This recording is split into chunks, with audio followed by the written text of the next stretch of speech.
But I think about it a lot, and a few years ago, I got an email asking if I wanted to be part of this test to see how millennial I was.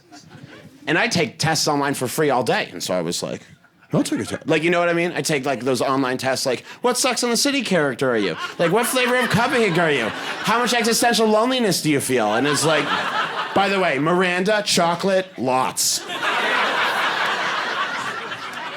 And so I went down, I took this test, and they ran me on 4 categories: politics, education, workplace, and personal. My politics are pretty much like every other millennial's in that I didn't care about politics, and then Barack Obama, and then I really cared about politics. I loved Barack Obama. I was too into Barack Obama. I volunteered for Barack Obama. I stood on a street corner, and I held a clipboard, and I wore a t-shirt, and I was like, my favorite color is hope, my favorite ice cream flavor is change.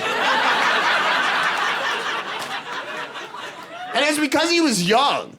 And my parents were like, you just like him because he's black. I'm like, no, I like him for a dumber reason. I like him because he's young. That is a dumber reason. We all get a chance to be young. We don't all get a chance to be black. And he was running against the oldest dude who had ever lived. John McCain. When I turned 18, he was running against the photo negative of Barack Obama. John McCain's the oldest man who's ever existed. It's John McCain, the Emperor from Star Wars. Nobody. John McCain is in the Bible, I swear to God. If you open up to the second page of the Bible, there's McCain killing his brother McAble. He's so old.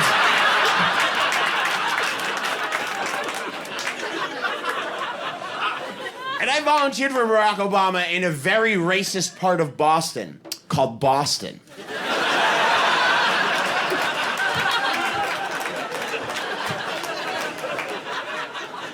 And I had to drive people to vote. And I had this woman who lived upstairs from me named Miss Larry, and she was 93 years old in 2008. And, like, Miss Larry, like, could never tell me and my brothers apart. She always called us by the same name, Jew. I remember driving her to the polls, and I was like, because when you're 90-something years old, you need to be driven places. You can't just, like, propel yourself forward with hate. It doesn't work that way. And so I'm driving her, and I said, Miss Larry, you can vote for John McCain, figuring she'd be like, yeah, I went to high school with him. And she goes, no. And I was like, no? And she went, no. And I'm like, wow.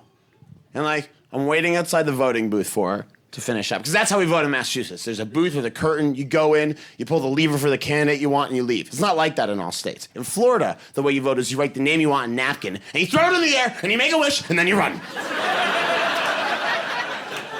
So hence all the difficulty, right?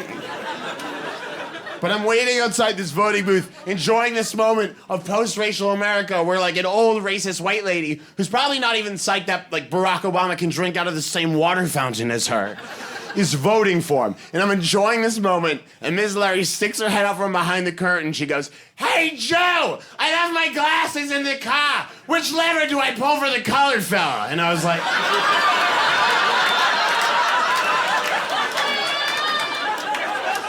I was enjoying a moment.